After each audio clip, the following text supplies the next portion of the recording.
Hi there, friends. Hello, hello. Well, the Science of Mind reflections today uh, is a day of confessions.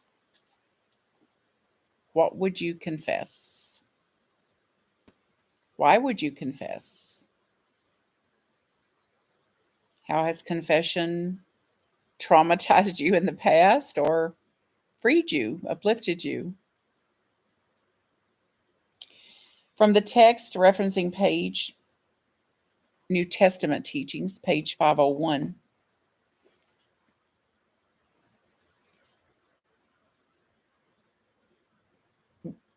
From the book of James, chapter 5. James tells us to confess our faults. This thought suggests one of the great psychological truths of the inner nature. Psychoanalysis, which is the analysis of the soul or subjective mind, is a scientific measure for the erasure of false beliefs.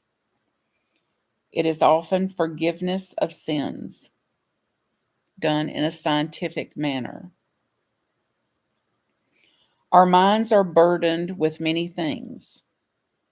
Often our religions, which should automatically balance our mentalities, suppress them instead and create a morbidness on the subjective side of thought. This happens when we feel condemned by our mistakes. Scriptures tell us that God, divine being, will blot out these mistakes and remember them no more. They're not being held against us forever. This is complete removal and erasure of all mistakes. God is of pure eye and pure mind. God is perfect spirit. When we enter this spirit and bear our souls to its great light, we lose our troubles. We have a witness. We're healed. The confession of sins or mistakes helps us to let go of troubles. The confession of sins or mistakes helps us to let go of troubles and to feel that the universe holds nothing against us. Sin means making mistakes, and while we continue to make them as long as we're alive, we continue to perpetuate their dire results. We can come daily to the Spirit of God, the Spirit of goodness, for a complete washing away of the feeling of these mistakes, the feeling of the sins, the fears, and the troubles associated with them. The person who feels that our mistakes can be blotted out is in a better psychological position than the one who thinks God will not forgive.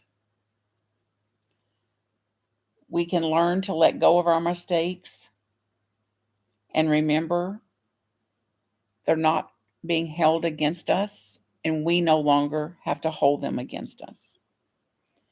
Nothing is gained by holding to past errors. The best thing to do is to let go and move ahead in purification. It is scientific to consciously let go of our troubles. It is most unwise, unhealthy, and not for our well-being to hold on to them. Some will say that it is right that we should suffer from our past errors. It is right that we should suffer. We already have done so. It is done and complete and will continue to do so until we pay the last of this, until we set it aside. The setting aside is paid when we let go and trust in the law of the divine. It is impossible for a sane person to believe that God delights in condemning or damning anyone.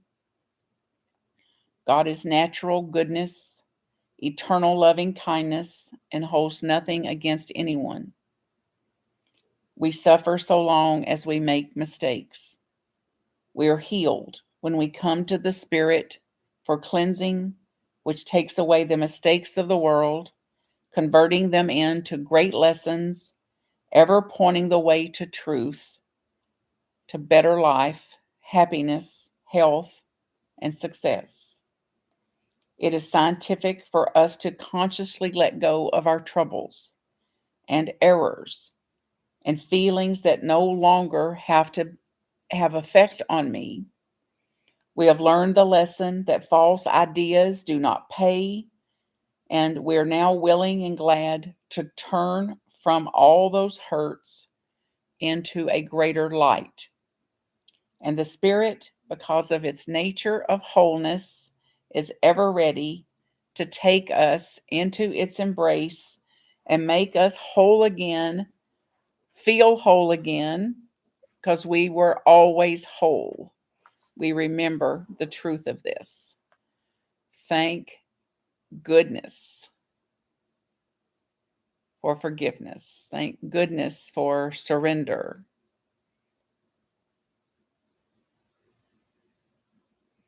Confessions. What would you lay at this very altar today? Unload it. Unburden it. Return to reality, your beautiful divine self. If there's a way I can support you in this, get me word. MarthaCreek.com.